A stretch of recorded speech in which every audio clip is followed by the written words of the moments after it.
प्राणी समजून गोळी झाडल्याने या गोळीमुळे 2 जणांचा मृत्यू झाल्याची माहिती समोर येत आहे। पालघर तालुक्यातील बोरशेती येथील ही घटना आहे।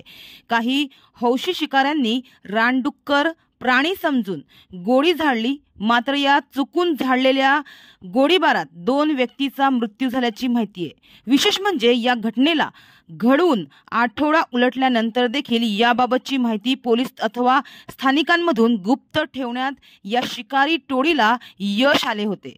मात्र आता या घटनेबाबत मनोर पोलीस स्टेशनमध्ये काल 4 फेब्रुवारी रोजी स्थानिकांनी माहिती दिल्यानंतर पोलिसांनी या घटनेचा तपास सुरू केला आहे। मात्र या घटनेमुळे हे तर उघड झालं आहे की पालघर सारख्या ग्रामीण भागात मोठ्या प्रमाणात गावठी कट्ट्यांचा वापर वन प्राण्यांच्या शिकारीसाठी होतो आहे, हे उघड झालं आहे। तर माहितीनुसार या प्रकरणात मनोर पोलिसांनी 8 जणांना ताब्यात घेतलं असून पुढील तपास देखील मनोर पोलीस करीत आहे।